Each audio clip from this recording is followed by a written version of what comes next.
May 14th.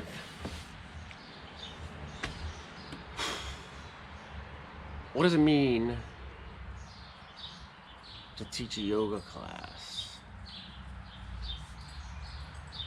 There's a lot that could go into this conversation, so I'm going to stick to the physical aspects of the practice. You have to present a flow that is accessible but challenging. Okay, you don't have to. Let's worry about those words for a minute, like have to or just. Let's get rid of those. Let's not try to qualify any of this. So the flow, easy to not use, it's difficult to not use those words. First of all, on the schedule, there are certain expectations. Like if it's a Power 2-3 class, the people who sign up for that class expect a certain intensity level. They expect a certain temperature. Next, you want to engage the people. How do you engage the people? With your sequence of postures. You can have postures that complement one another. You can have blah, blah, blah, blah, blah. It's also important to speak clearly when you're teaching a class.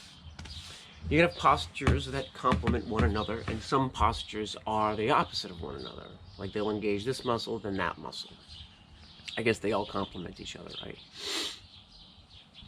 You could do a series of postures to engage one particular muscle group. You can have novel transitions. Novel transitions engage people's minds in a proactive way. So there's a whole bunch of things to consider. I mean, you can even start with certain types of posture. You could take something really simple, like one-legged mountain. But if you work through a number of other postures first, then by the time you get to one-legged mountain will be a lot more difficult, and thus it will engage the person's mind and body in different ways. And these things come into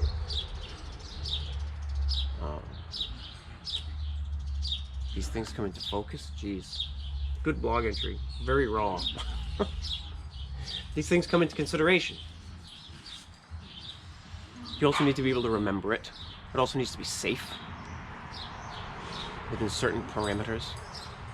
You know, a 2-3 class might be a little bit more difficult and have some things in it that a level 1 class or a beginner class certainly wouldn't have, like balances, certain types of balances, or transitions from balances.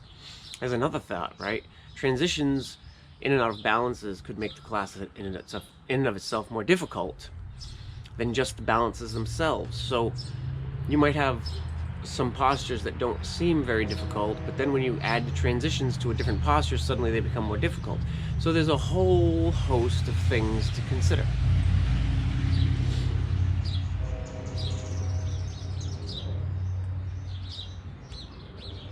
And I suppose one method would be to come up with a flow and work that flow the entire month. And I like that idea. I like that idea enough that I'm going to stick with that idea. I'm going to keep with my concept that I've been running so far this month. I've only run it for 2 classes. Let me rephrase that. I have run it for 2 classes, and I'm going to run it for 2 more before I start to dramatically change it. Last week I added balances, and I really liked the addition of the balances. So I think I'm going to stick with the balances. I'm going to stick with the overall posture where it, the overall flow where it is.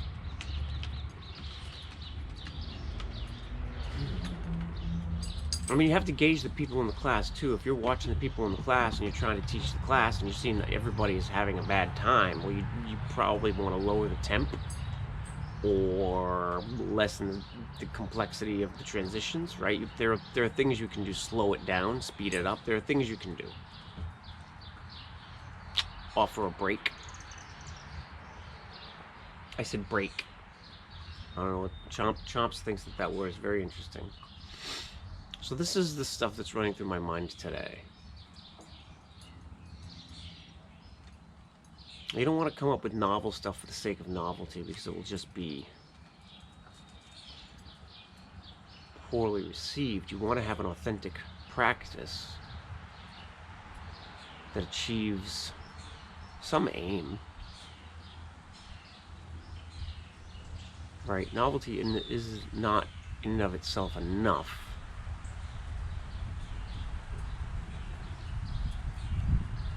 And I think that there's a lot to be said about challenging people physically. Not everybody wants to be challenged mentally. Like, hey, the challenge today is patience. Not... People don't usually want that. They don't go to a gym or a yoga studio for that. You know what I mean? They want to challenge themselves physically, especially, well, I mean, a power yoga studio. If they're going to a power yoga studio, they're trying to challenge themselves physically. And with that comes a certain level of mental engagement. Nothing happens in the body without the mind's engagement somewhere. Okay, that's not exactly true, but I think you know what I'm trying to say. Well, that's what's on my mind right now. But anyway, on to 365.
As always, thanks for joining me on my practice this morning.